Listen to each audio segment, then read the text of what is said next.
We doing good? Well, listen, if you're going through a rough day, a rough week, a rough year, whatever the case is, just know, rest assured that God is up to something good in your life. You just got to keep your eyes open and be ready for it. We're going to sing about that right now. Here we go.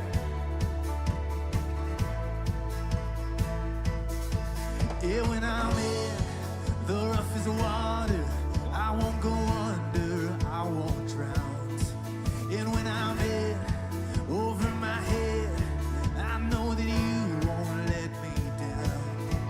And when I'm broken and down to nothing, here it is, I know that you are always up to something good. Yeah, I know that you are always up to something good. You'll make a way whatever it takes. There's nothing your love won't endure. I know that you are always up to something good.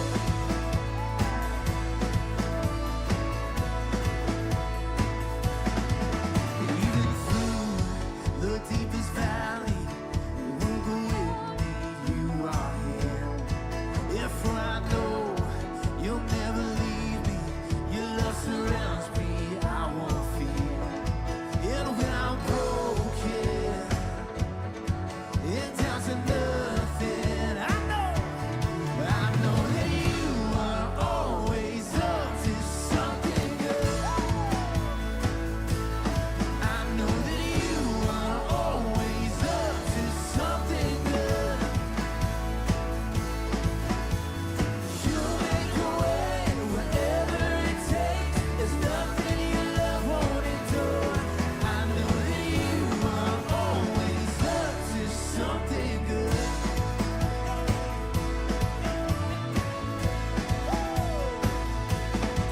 Yeah, through the darkest night, you are on my side. You are always faithful. Through my fear and doubt, you will lead me out. You are always able. Through the darkest night, you are on my side. You are always faithful. Through my fear and doubt, you will lead me out. You are always able. You are faithful. 'Cause I know that you are always up to something good. Yeah, I know that you are always up to something good. You'll make a way whatever it takes. There's nothing your love won't endure. I know that you are always up to something good. If you believe, sing, you'll make a way. You'll make a way whatever it takes. There's nothing your love won't endure. I know that you are always up to something good.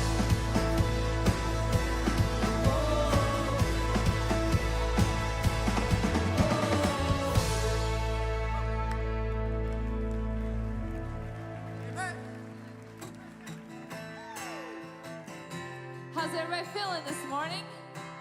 Well, you're here. That's all that matters. You made it. But we will take a little bit of a precaution. Please do not touch each other in this room. Or don't touch us up here. Sorry. I just don't want to be sick, okay? Turn around, wave to those around you. Say good morning. You're glad that they're here and they're well. And you hope that they stay well. Let's continue to worship this morning. Let's go. Hands up.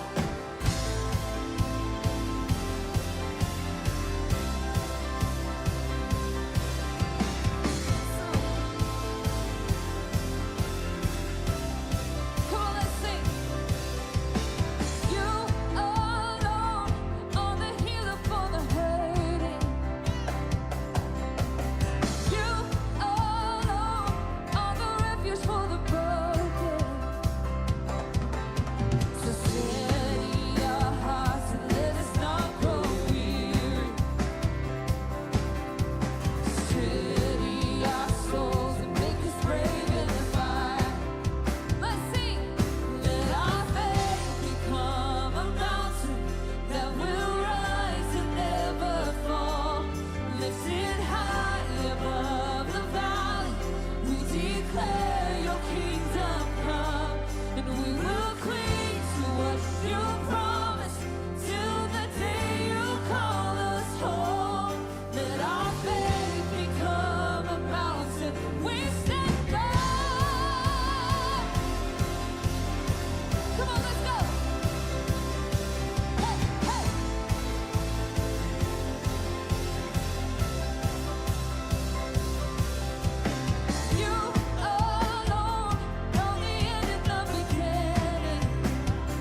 let's pray real quick. God, we thank you so much for the ability to be here in this room this morning. I thank you that you got us all here safely. And God, I ask that you just open our hearts this morning just to receive everything that you are willing and ready to give us. God, I ask that you speak peace and comfort and joy into our hearts that might feel super dark right now. God, we ask that you breathe life into us. And it's in your loving name we pray. Amen.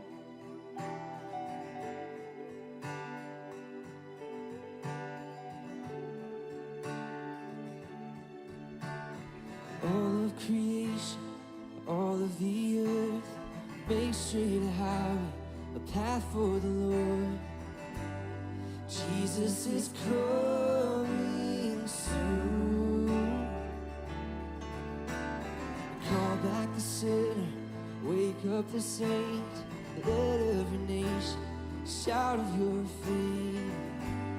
Jesus is coming soon. Oh, like a bride waiting for her groom, we'll be church ready for you. Every heart longing for our King. We sing, even so come, Lord Jesus, come. Even so come, Lord Jesus, come. There will be justice, all will be new. Your name forever, faithful and true. Jesus is coming soon.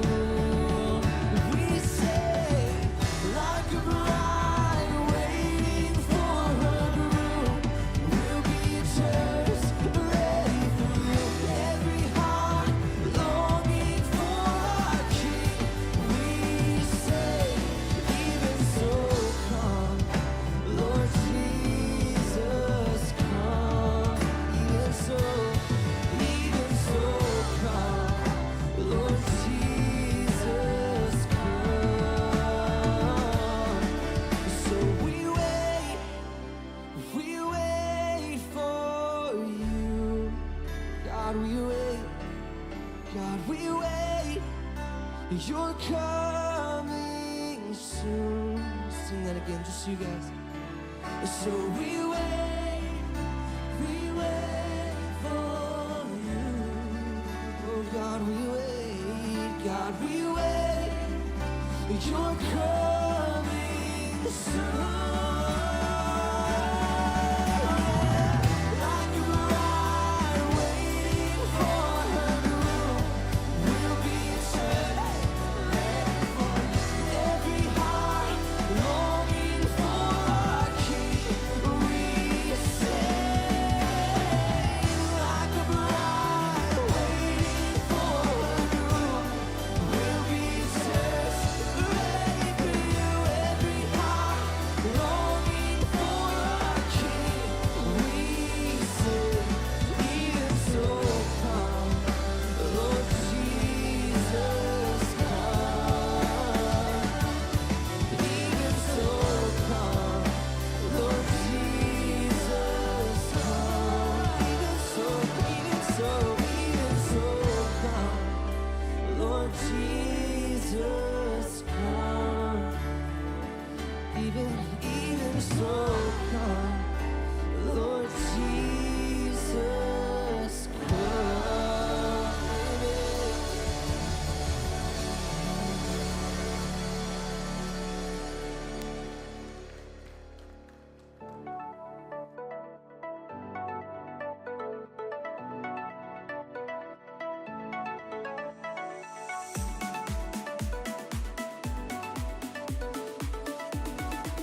Well, good morning. It is awesome to see all of you. I know you came through just absolute torrential downpour to be here, so we're so glad to see you. And we're excited to be celebrating Alan and Victoria's house with you. We just completed the 2-week initial part of the build, and we want to say thank you to all of you that made that happen, all of you that gave in the offering. A lot of you wrote prayers on the boards that went to be in their house, and we did that at the Thanksgiving service. And as they walked through their house this past week, they were seeing those prayers and reading them and said, it's like God's already in this house with us. So that is because of all of the hard work and prayers and support. So give yourselves a round of applause. Thank you all. Keep that process in your prayers. We've turned it over to the experts to do all the important inside specific stuff, and then we're going to get to go back and do painting and trim and all that stuff, so be watching out for that. You can be a part of it. Right now, we want to welcome our kids. If you are kindergarten through 2nd grade, you can go to the banner at the back, 3rd through 4th, banner at the front, 5th and 6th, banner over here to my left, your right, the orange one. And we are so excited for our kids and students to be here this morning, learning more about what it means to follow Jesus. You might have heard school is out for a little bit, so that we can hopefully get all of them healthy and well. So kids and student stuff here tonight and Tuesday night and Wednesday night will be canceled while school is out, just to hopefully help everybody get well. But if you're an adult in a teaching group or at a Bible study, just email with your facilitator. You'll probably be getting a message from them anyway, just if you've got any questions about closures or what's happening and what's not happening, so you can keep up that way. As a church, you guys are an incredible group of people who always make sure that people are taken care of. Anytime we've ever come to you with a need or something that's going on, you all respond in such a huge way. And you do that even weekly through Manna House, Hope Initiative, and Recovery. But we also have concerns for what would be considered advocacy or justice work to address the root causes of many of the problems that we're working to alleviate all the time. So if that's something that pulls at your heart, if that's something you feel God calling you to, join us next Sunday at 11:15 in the conference room. There's a group of us, myself included, who are part of something called Justice Knocks. And we're working with other Christians and people of other faiths all around the city to help to address some of these things that are going on in our city where people need help with housing and mental health issues. So if you're interested in that, you can come to your normal service like you are right now, and then come join us at 11:15 right after that. So you can catch me in guest services if you've got any questions about that afterwards. Right now, we have some folks that are going to come up and take an offering. And we do that every time that we get together because it's an important part of how we give back our worship and our thanks and our praise to God. And we do that in this room. Some of you who are worshiping with us online, you all give online. Many of you do as well. You give on the kiosk. There's so many different ways. But whatever way you do it, we want to say thank you for being a part of what God's doing here. Let's pray. God, open us up right now to what you would have to say to us today. But especially during this offering, God, help us to give back of what you've given so generously to us so that somebody else might come to know the saving name of Jesus Christ. For it's in his name we're always praying. Amen.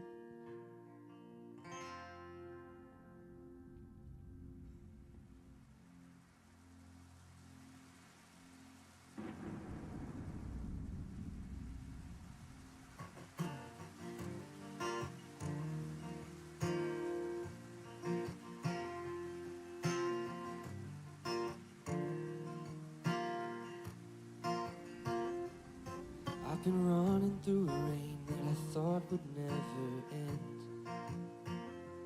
Trying to make it on faith and a struggle against the wind. I've seen the dark and the broken places, yeah. But I know in my soul, no matter how bad it gets, I'll be alright. There's hope in front of me. There's a light, I still see it. There's a hand still holding me, even when I don't believe it. And I might be down, but I'm not dead. There's better days still up ahead. Even after all I've seen, there's hope in front of me, yeah.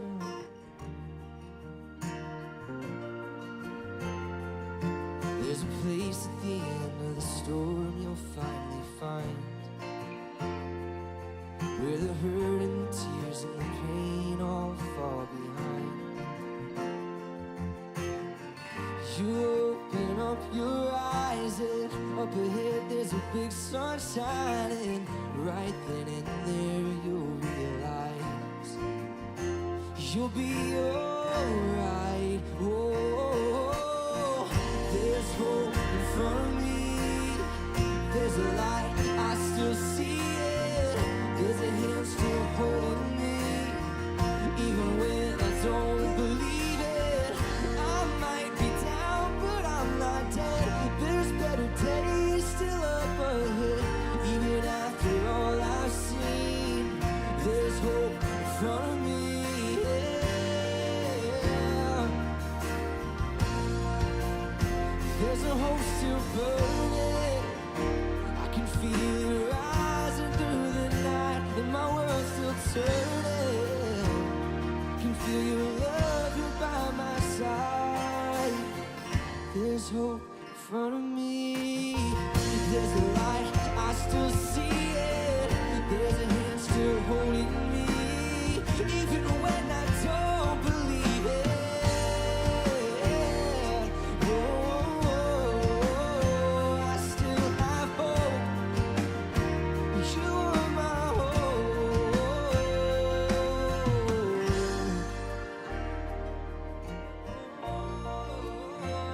You are my hope. You're right in front of me.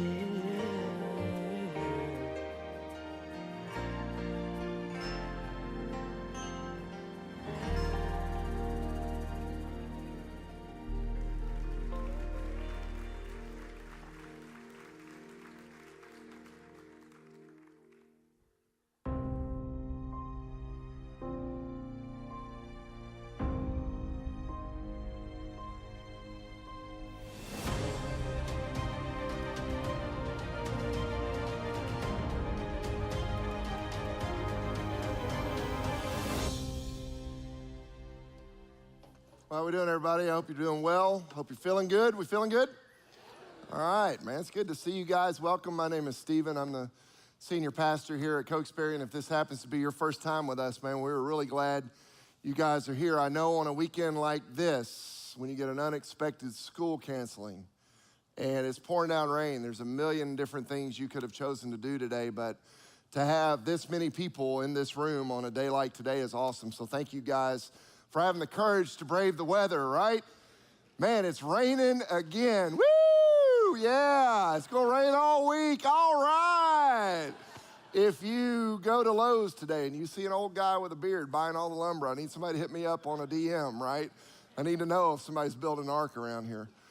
But I am glad that you guys are here. With school being canceled, I'm sure many of you guys have been struggling with, or you know somebody that's had the flu, and it hit our house with our youngest son. And he was out all last week, of course, and then he's out part of this coming week. But as soon as our oldest son, Jack, who's gonna be here at 11:15.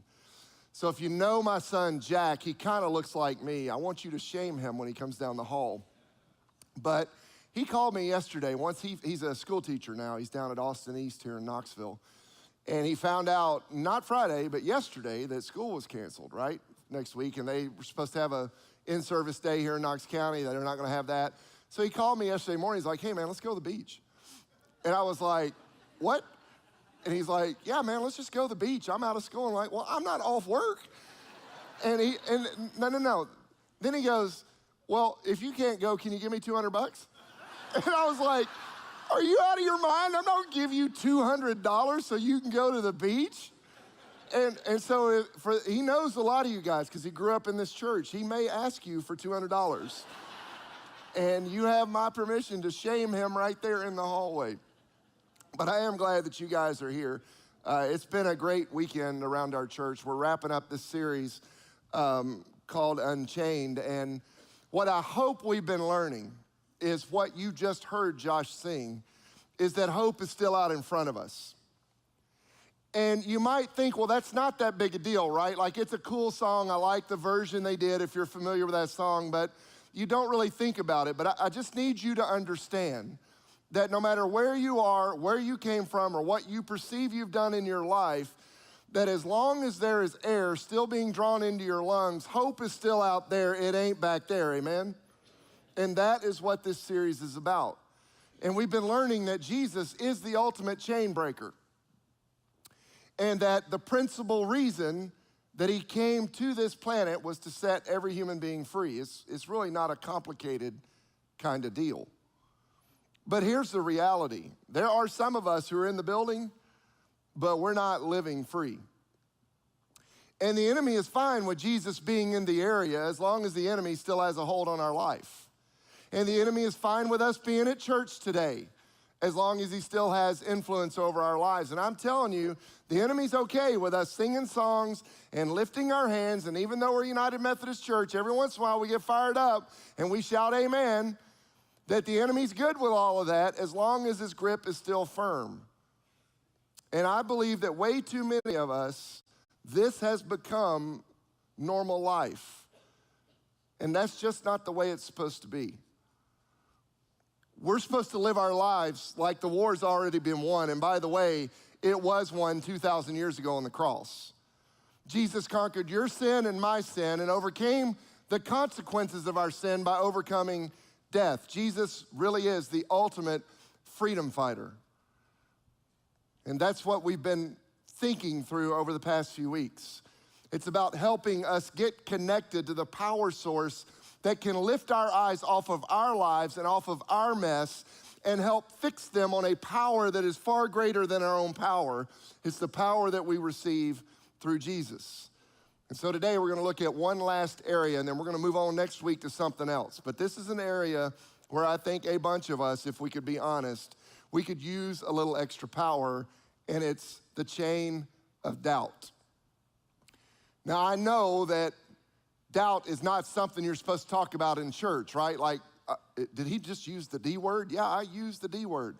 Well, when you give your life to Jesus, everything's supposed to go great, right? Like you get all the answers, and God's like a genie, and you just wish everything away, and you can't doubt, can you? Yeah, you can doubt. Because here's the truth. We've all got doubt. It's a part of who we are as a human being. Doubt is that feeling that sometimes you just can't shake. Doubt is that thought that keeps running through your mind in the middle of the night that you can't seem to get out of your head. Doubt is that voice that speaks into your ear. It's that knot that forms in the pit of your stomach. It's that sense that something is just not quite right. It's that feeling of uncertainty. And many of us, we face doubt every day. I mean, who among us, when you were dating, right, didn't have a little bit of doubt? I met my wife in 7th grade, and we started dating in college. And so we hung out with the same people. We ran in the same crowds. In college, somehow I convinced her to go out on a date with me. And for 4 years until we got married in college, every day I was filled with doubt. Not about her, but about her toward me. Like, she's eventually going to figure out that I'm a jerk and she's not going to want to hang out with me, right? I mean, doubt's there. Did somebody just clap? That had to be my mother-in-law. Wow. So, and then you get married, right? There's a reason that a lot of us had a flop sweat going when we were getting married. It's because we knew we were about to take a huge step, and it was a permanent step. And we felt like, you know, in that moment, oh, wow, can I really live the rest of my life with this one person? We have doubt when we're parents, right? I mean, what parent has not doubted their ability? I've told you guys over and over again, there really was a moment when I thought, because I came from a great family, and my wife came from a great family, not my mother-in-law, but the rest of them, and that we were gonna be the perfect parents. And I really did believe that there would come a day that people would wanna sit at our feet and just ask questions about how we did what we did. And what's weird is we hadn't even had kids yet. And then we had 1, and then we had 2, and then we had 3, and there are still moments when I'm like, why did we do this? This is nuts. We have doubt when life takes a certain turn. Listen, I am a lifelong Chicago Cubs fan. My entire life has been filled with doubt every baseball season. The Cubs could be up 17 runs going into the 7th inning, and as soon as they go their bullpen, the doubt just starts welling up inside of me, and I keep telling myself, oh, we're not gonna do it again this time. And the reason I've got that is I've got all that failure in the past. It's doubt. It's something that we all share in common, and I just wanna say right off the bat, because we're gonna deal with some tough stuff today, but I need everyone to hear me that doubt in and of itself is not a bad thing unless it stops you in your tracks. And unless it causes you to feel paralyzed. Unless it prevents you from taking your next step. And listen, unless it convinces you that this time, God's not gonna come through. There's a great story that points to this issue in Mark chapter 9. So if you got a Bible with you and you wanna flip there, you can follow along. Mark chapter 9, this is a crazy story, y'all. It starts right after this thing called the Transfiguration, right? Where Jesus takes some of his closest disciples, they go up on a mountainside. And right there before them, Jesus appears with Elijah and Moses, both of whom had already gone to heaven, and the glory of God shone down on them, and it was just this wild, crazy moment. And so right after that, Jesus comes down off the mountain, and we find this story starting to unfold in Mark chapter 9, verse 14. Mark was there, okay? This is not just some story. This is an eyewitness account. Mark says in verse 14, when they came to the other disciples, they saw a large crowd around them and the teachers of the law arguing with them. Big shock, right? As soon as the people saw Jesus, they were overwhelmed with wonder and ran to greet him. What are you arguing with them about, he asked. A man in the crowd answered, teacher, I brought you my son who is possessed by a spirit that has robbed him of speech. Whenever it seizes him, it throws him to the ground. He foams at the mouth, gnashes his teeth, and becomes rigid. I asked your disciples to drive out the spirit, but they could not. And then right here, Jesus gets a little perplexed. Maybe even comes a little bit frustrated. Verse 19. You unbelieving generation, Jesus replied, how long shall I stay with you? How long shall I put up with you? Bring the boy to me. So they brought him. When the spirit saw Jesus, it immediately threw the boy into a convulsion.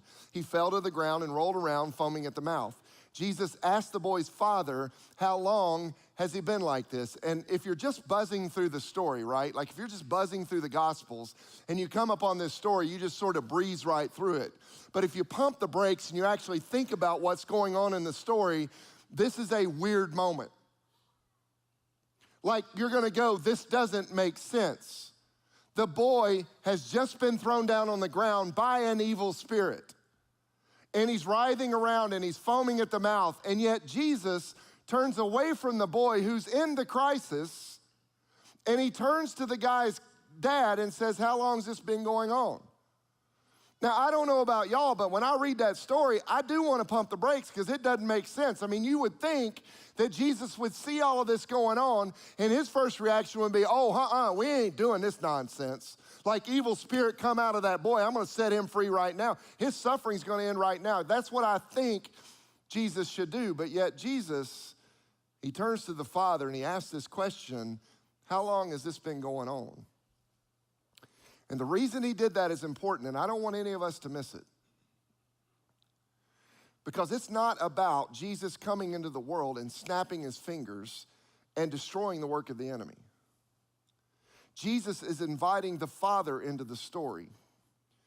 And I have a feeling that Jesus is going to be inviting some of us into the same story today.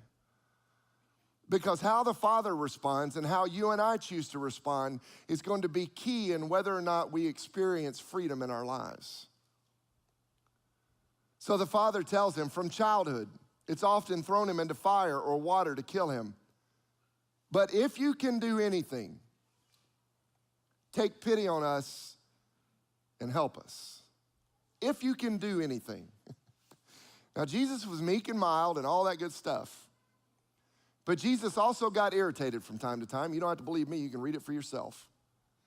And I think this is one of those moments when Jesus gets irritated.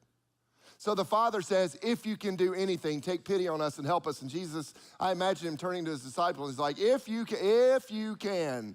Like, if you can you hear this guy? If I can do anything. And then watch this.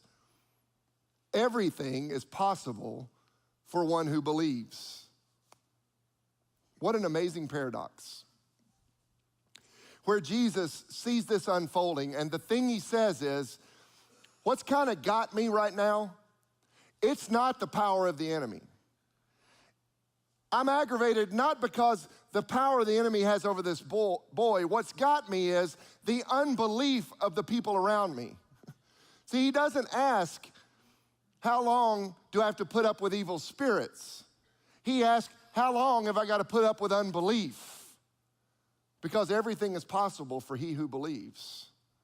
Not to the one that knows the most scripture, and not to the one who has the best church attendance, and not to the one that feels like they've got their life together, or even the person that feels like their life is completely messed up. No, what Jesus is saying is that everything is possible to the person who believes. And so that's the key question of this whole series that you and I have got to come to grips with. Do I believe? That's the bottom line. Do I believe what God can do? And do I believe that God is gonna come through? If you look at the text and you kind of do a rewind, you can't do it if you're looking at it on a phone or watching it on the screen. You gotta actually have ink on paper. So you can do it this afternoon as it's pouring down rain. If you go back and you start at Mark chapter 9, you do a rewind in the scripture and just look at the headings in your Bible. It's absolutely amazing. Back in the middle of chapter 8, Jesus heals a blind man in Bethsaida. That's the story where Jesus spit on the ground in some dirt and he made some mud and he put it on the guy's eyes and the guy could see again. And I know that may not sound super cool, right? But if you can't see and somebody puts a little mud on your eyes and suddenly you can see again, I think we'd probably all be pretty cool with that. At the beginning of chapter 8, it says that John fed the 4,000. It says right above that he healed a deaf and mute man. He literally touched this guy's tongue, and in an instant, the guy who could not talk suddenly could talk again. If you look back a little before that, there's a woman whose child was impacted by an evil spirit. This wasn't the first time that Jesus came across this. She was an outsider, though, and so she felt like she could not approach Jesus, and yet Jesus crosses religious lines and gives freedom to her child. If you look above that, Jesus is walking on the water at the end of chapter 6. The disciples are freaking out. They actually think they see a ghost. And he's like, no, I'm just showing you a little bit of the power that's been made available to me through my Father. And by the way, this is the same power that's going to be available to you. And so he literally walks to them out on the water. If you look a few paragraphs before that, it says that Jesus fed the 5,000. If you look back to the end of chapter 5, there's a dead girl and a sick woman who were both touched by the power of God. There's Jairus' daughter, who died, got her life back, and there's a woman with an issue of blood. She doesn't even lock eyes with Jesus. She simply touches the hem on his robe, and then suddenly she was healed. At the beginning of chapter 5, there was a healing of a possessed man who was living out in the tombs. His life was such a wreck that they cast him out to where dead people go. And yes, he wrecked a herd of pigs of a farmer, but he cast that demon into those pigs and set the man free. If you keep turning the pages, you see the power of God again and again and again. At the beginning of chapter 2, there's a guy who gets lowered down on a mat by his 4 friends, and Jesus heals him. He heals a man with leprosy at the end of chapter 1. As you move back to the beginning of chapter 1, it says that Jesus healed many, many people. So Stephen, why did you just rehearse all of that? It's because I want you to understand that Jesus, what he's saying is, I don't know, guys, but when I look at the course of what we've done, I think we got a pretty good track record here. I think we've done some pretty amazing things, and I cannot believe that by now you cannot believe that there is kingdom power given to those who have faith and confidence, not in their own strength, but in who I am and what I can do. And I believe if we were really honest today, there's probably 1 or 2 of us that Jesus is saying the exact same thing to. Like, how many times do we have to keep going around this story before you begin to believe that I'm going to be there for you? Like, why is your default mode always doubt? I don't know about y'all, but it's absolutely amazing to me. How many times even though I go back and I look over the course of my life and I can tangibly see time after time after time when God stepped up in my life, as soon as I find myself facing this, and I don't know what your this is, but whatever my this is, that my default position is always doubt. There's a reason for that. I think the root cause of every chain that holds us back in life, it is unbelief. And the reason so many of us find ourselves in that space where we're not convinced that God is going to come through is because God chooses to move in a way that we didn't anticipate God moving. That's how we get paralyzed. It's not that everything's going to go great and that our life is going to be straight and that we're never going to face tough stuff. It's just that when we do face tough stuff or we come to a corner in life that comes out of nowhere and God moves, but because God didn't move the way I want God to move, then I feel like, well, maybe God doesn't really care. And I don't know about y'all, but I've done that 1,000 times in my life, because here's what happens to Christians, especially here in the South, is we do it almost by accident, is we take God and we try to make God in our own image.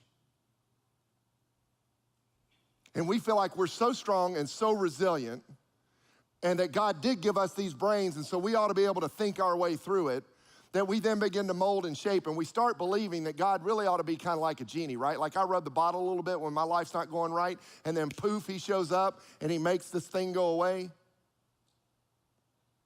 And even though God may have been with me every moment of every day, because God didn't act the way I wanted God to act, then my first default is just to go, you know what, man, I don't know if God's gonna come through on this. That's what's going on in the Father's life. If you can, it would be amazing if you had mercy on us and if you helped my son. And Jesus says everything is possible to him who believes. And then listen to what the boy's father said in verse 24, because I'm telling you, this dude's just shooting straight. This is like legit real talk. This is not Bible stuff. This is like legit. Immediately, the boy's father exclaimed, I do believe. Help me overcome my unbelief. I do believe, but Jesus, I need you to help me overcome my unbelief. Is that not where most of us are? Like, God, I do believe, but man, in this area, I gotta be honest, I'm struggling. Like, God, I straight up, I do believe who you are, but with this particular thing, I just can't see my way through. I do believe you, but God, I've just sort of resigned myself a long time ago to believing that this thing, it ain't gonna go away. God, I do believe, but I need you to help my unbelief. Which brings me to the most important question. Then how does Jesus break the chain of doubt? And how does Jesus break the chain of unbelief? Well, we see the answer in the rest of this text, beginning in verse 25. When Jesus saw that a crowd was running to the scene, he rebuked the impure spirit. You deaf and mute spirit, I command you, come out of him and never enter him again. The spirit shrieked, convulsed violently, and came out. The boy looked so much like a corpse that many said he's dead. But Jesus took him by the hand and lifted him to his feet, and he stood up. After Jesus had gone indoors, his disciples asked him privately, so he's gotten away from the mess, why couldn't we drive it out? And Jesus' response, this can only come out with prayer. So if we ask the question, how does Jesus free us from every chain that we've talked about, but especially from the chain of doubt? The answer is really clear and really broad. He does it through his triumph, and he does it through his truth. His triumph, that means that Jesus conquered death and hell and sin and the grave. And we understand that he holds the keys to death itself. But that's not all Jesus did. He also has spoken truth. Jesus says that you will know the truth, and the truth will set you free. In other words, there are no magic formulas. There is no mysterious code. Like, you didn't miss a Sunday when we handed out the flyer that gave you every answer to every question in life. It's Christ triumphing over death and over hell and over sin and over the grave. It's about an empty tomb. It's about the risen Lord. And it's about the word of truth that Jesus has put in our hands. That's what sets us free. And when it comes to dealing with doubt, it really is about whether or not the rhythm of our lives is operating in the triumph and in the truth of Jesus. And the only way that that's going to happen is we got to get the last verse of this story. Jesus replied, "This kind can only come out by prayer." Now, I don't know what happens to you guys when you hear that verse. I know a lot of us were raised in the church. Every time I read this story and I read that last verse, my mind drifts back to when I was growing up as a kid. Because when I was a kid, even though we were sporadic in our church attendance, we always went to the kind of church where it was King James version of the Bible or nothing. Remember those days? Have I got anybody King James? You're raised on King James? Yeah, KJV, baby, right? KJV. I did a funeral one time for a family member, and I was the only Methodist in the bunch, and they chastised me for reading out of a Methodist Bible because it wasn't KJV. KJV. So when I read this verse, my mind sees what's on the page only by prayer, but my spirit immediately goes to the King James Version, which says this kind can only come out by prayer and fasting, okay? Prayer and fasting. And I don't want to take any liberties with the text, but I do want to say King James is a legit translation. And so for the purposes of today, because I think there's power in it, I want to use the King James Version, that this can only come out by prayer and fasting. And I know what you may be thinking, right? Because I've been hanging around this place a long time. Right now, somebody's sitting here going, "Oh, wow. Well, Stephen, could you get any more churchy than that? Prayer and fasting." Like, I get the prayer thing, and I do it when I can. But fasting, come on, man. That's something they did thousands of years ago. And plus, I can look at you, and I know you don't believe in fasting, right? Like, prayer and fasting, isn't there like a class I can sign up for, or you got like an app, or could you suggest a podcast that I could check out this afternoon? You know, I don't want prayer and fasting. Well, see, Jesus is saying, not this time. This one is only going to happen through prayer and fasting. So what is prayer and fasting? Well, I think it represents a rhythm. And prayer is simply a lifestyle, a rhythm of leaning toward God, okay? I want to demystify this. Prayer is not giving God a to-do list, and we all do it, right? Like, "Dear Lord, please work this out. Change her mind. Come through on this, stop that, start that, and don't forget about 7 a.m., right? 7 a.m., we're gonna be over at Park West Hospital, and Cindy, she's got that surgery coming with Dr. Smith." And so often we pray as if we think we're telling God something. Like, you go down that list and God's like, "Tomorrow? I thought that surgery was scheduled 2 weeks ago. Dr. Smith, I thought Dr. Rowe was handling that. I am so glad that you told me that." And I think when we do that, God's like, "How long, man? Like, how long are we gonna keep doing this? Before you start looking up and going, God, you know everything. You certainly know about Cindy, so God, I'm not gonna give you my list, but what I am gonna do is I'm gonna trust you, God. I'm gonna believe you today on Cindy's behalf. I'm not gonna tell you what's happening because you already know. You know the doctor's name, you know the anesthesiologist's name, everybody's on that prep team, you know their names. You even know the custodian's name that's gonna come in the middle of the night and change her sheets. You know everything there is to know about everything. So all I'm gonna do today, God, is I'm gonna claim the authority of your name and believe that because you were resurrected from the dead, that no matter how this surgery turns out, I'm still gonna be leaning into you. See that right there? That is a difference maker. It's not some Pollyanna pie in the sky, well, God's just gonna do everything I want. I don't know if Cindy's gonna survive that surgery. But what I do know is if she doesn't survive it, that Jesus has overcome death itself, and ultimately, her life did not end at the hands of the enemy. Her life will continue, and by God's grace, I'll get to see her again. That does not mean that I'm not heartbroken and sad, but what it does mean is I gotta, every once in a while, give up the reins of my life, and I gotta say to God, look, man, you already know everything I need, and so I'm just gonna do my best to lean into you, and I'm gonna trust that you're gonna show up in my life. My God, that's unbelievable right there, to think about the power of prayer. See, that's what it means. That's what the word in this text, the Greek word translates into lean toward. And when we lean toward God, it involves three things. We lean toward who God is, and we lean toward who we are in God, and we lean toward what God says is true about our lives.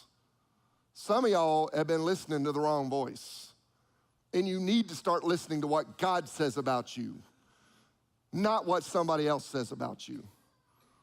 And see, without a rhythm of leaning in, we're never gonna get rid of doubt. Romans 12:12 says, do not conform to the pattern of this world, but be transformed by renewing of your mind. See, here's the reality. Our freedom is not based on the size of our bicep. Now, I don't want y'all to get distracted by this one, which is why I wore a coat today, because if you saw what was under this jacket, you wouldn't be able to focus on the rest of it, right? But it's not about the size of our bicep. It's not about how strong we are or how strong we think we are. Our freedom rests on what's going on in the 5 inches between our ears. And when it comes to doubt in particular, we don't need to pump up our might. Some of us just need to change our way of thinking. And we change our way of thinking when we lean into God. Now, fasting, on the other hand, if prayer is leaning toward God, fasting is leaning away from the voice of the world. Fasting is the acknowledgement that I gotta pump the brakes every once in a while. And again, this is not something that you do only if you're a super spiritual person. It's a part of a rhythm. I lean into God in prayer, and I lean away from the world through fasting. So, Stephen, are you telling me not to go out to lunch after church? That's not what I'm telling you to do. Because I think the church has cheated ourselves out of this idea of fasting simply by making it about food. Well, then how do you do that? Well, here's a crazy idea. Over the next 7 days, you can turn off social media. Did you know you can do that? Like, if you did that for the next 7 days, you check out a Facebook, you stop following somebody's Insta for 7 days, so that you stop trying to compare your life with their best life, because that's all it is. Their life ain't going the way they portray it to be. That's just the best moment of their life. And what happens is, because we get so drawn up in that, we start assuming that that's the way their everyday life is, and our life, well, it must stink, right? Because my life ain't going that way. You can turn that off for 7 days. It's amazing. You can unplug from the news. I'm not talking about the local news. We got local news people here. We need to know about the rain coming this week. It's gonna be ugly. But you can plug out from the national media, because they're not there to report news anyway. They're there to tell you how to think.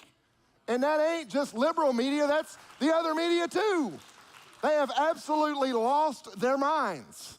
And all they wanna do is get you to sit in front of that TV and get you fired up about what it is they're talking about.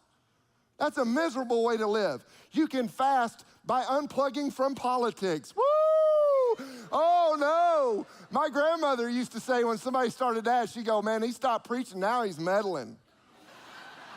Well, let me meddle a little bit. It's okay to unplug from politics. Like, your whole worldview does not have to be dictated by the candidate you do or don't support. There's a whole world going on in spite of the garbage in Washington. You can unplug from politics. Listen, for the next 7 days, man, you can turn off Netflix. Did you know you can do that? You can make a conscious decision. I'm not gonna scroll for the next 8 hours trying to find something I hadn't already watched before, because you've already seen everything on Netflix anyway. This is going to blow your mind, and I wish I brought mine with me as a way of showing you how it works. But you can actually turn off your phone. Did you know that? Apple's crazy. If you're an Apple user, they got a button on the side of the phone. And you hold the button down, and then this swipe screen comes up, and it says, turn off, and then you can swipe, and it'll turn off. And nobody can call you. And you don't have to check your email. And the temptation to check social media is gone. Can you imagine how different your life would be over the next 7 days if you just checked out, not hit the eject button, but if you just created a little bit of space?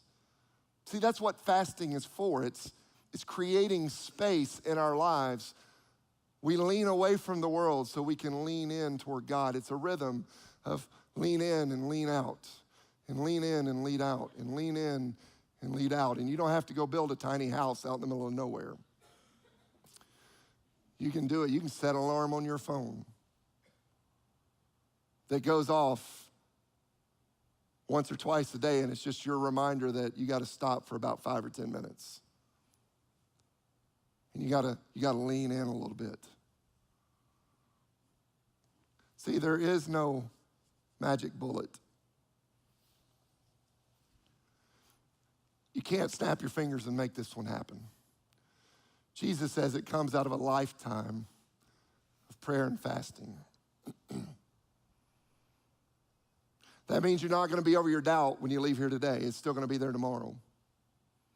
And it's probably going to be there a week from now, and it may be there 5 years from now. But what you can do is spend every day of trying to lean into God and lean out away from the world. And over time, you'll be able to tell that it's working. Well, how do you do that? It's very simple. How we know that the leaning in and leaning out is working is that the opening sentence of our lives changes. For way too many of us, the opening sentence of our life is simply, I feel, right? Like, this is a bad one and I feel whatever. Or man, I straight messed up this time and I feel. Or Stephen, I don't know, man. I never saw this one coming, but I feel. And somehow we're up and down with God's ability based on if we slept good or if we liked our lunch or if we took our meds, or if we're happy or sad or high or low. And it's like, God, I'm gonna trust in you if my feelings are good enough today. And God's like, well, why don't we do something different? Why don't you lean into me and then we'll tell the feelings that they need to get on board? Like, why don't you lean away from the world and then we'll get the feelings to get on board? Why don't you lean into who I am? Why don't you lean into who I say you are? And why don't you lean into what I say is true about you and lean into what I say I can do through you? And then we'll say to the feelings, did you guys hear that? Because we're now walking in a new direction and we're not gonna walk toward fear, we're gonna walk toward faith. And we need you guys to get on because we're gonna redefine our life right now. Yeah, there may be some bad stuff that's gonna happen, but we're gonna walk in this direction toward Jesus. We're not gonna walk in direction toward doubt. And over time, if we do that enough, it changes the opening phrase from I feel, and it replaces it with I know. Like, I know, I've seen the circumstance. I know, I've read the paper. I know, man, I heard the news too. It's crazy. I was on the phone call or I have all the details. But let me tell you something. I know something. I know someone. I've got confidence in this God. I'm confident in his word. I know who he is. I know who he says I am. And I know what he says he can do through me. Therefore, in spite of what's going on in my life, I'm just gonna go ahead and claim the goodness of God's grace and mercy. And I'm not gonna say I feel, it's I know, I believe, I am convinced beyond a shadow of a doubt that even if death itself comes my way, that while I may have to stand over the grave, that is not the end of my story. I'm gonna keep on leaning into God, and I'm gonna trust that there is no power, there is no presence, there is no height, no depth, no length, no width that can separate me from the love of Jesus Christ. Do you see the difference?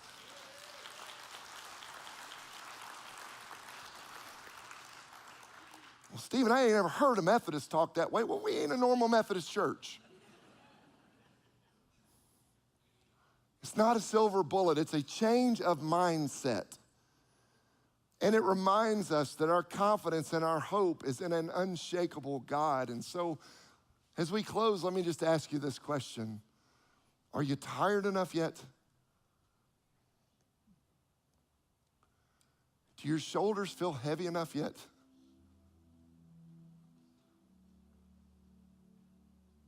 Are your knees shaking enough? Have you lost enough sleep yet? What's that one thing that you've been doubting for a long time? That diagnosis? That marriage breaking up? That son or daughter who feels like they're a million miles away from you? That uphill climb of thinking, I got to go back to work tomorrow, and that's the last place on this planet I want to go, is just to keep on doing that mess. Whatever that thing is, I want to challenge you over the next 7 days. Find a way to lean into God. And every time that voice crops up in your mind and it starts telling you that it's not going to happen, or it can't happen, or that God is not interested, or that God doesn't love you, you just continue to remind yourself of who God is and who God says you are and what God says he can do through you, and you tell me your life isn't changed. And for some of us, maybe dealing with that thing, it's just finding time this week to lean away from the world, because I know it's tough. But whatever that thing is, it does not have to have the totality of your life, and it does not have to have the last word. And so I want you to know that you can start that journey today. You can start stepping toward freedom. And you can do it right where you're seated. Or if you're watching online, you can do it wherever you're watching from.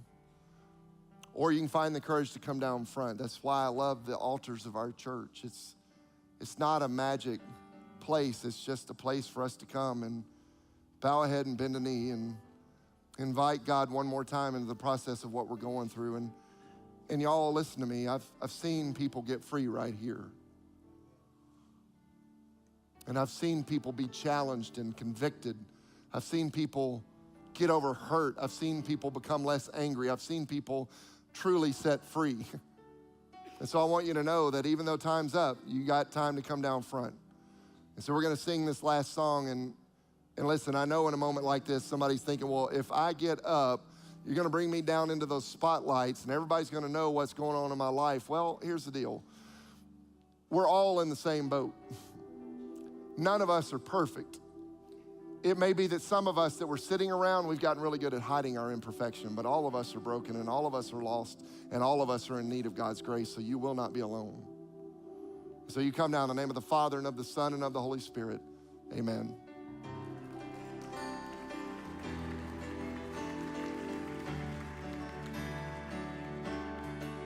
So we wait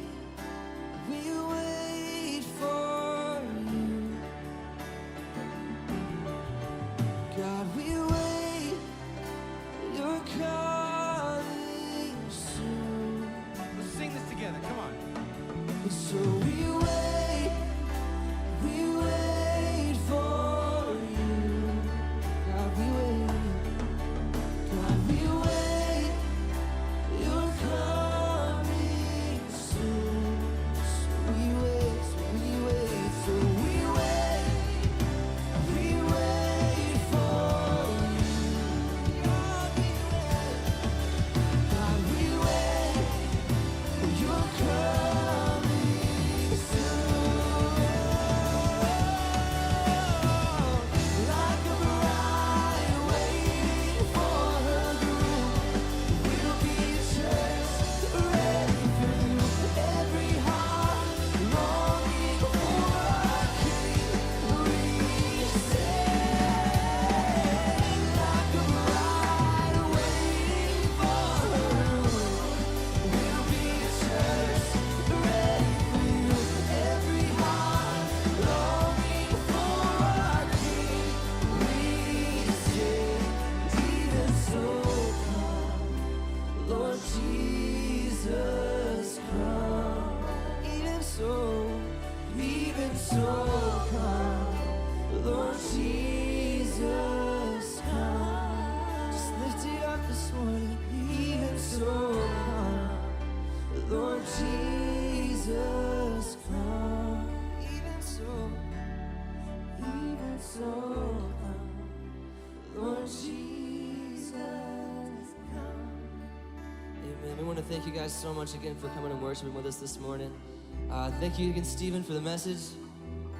As you guys go on without the rest of your weekend and the rest of your week, we pray good health and good times and good feelings this week, and just pray that you guys will bring somebody in next week and let them know what's going on, let them know how they can get involved.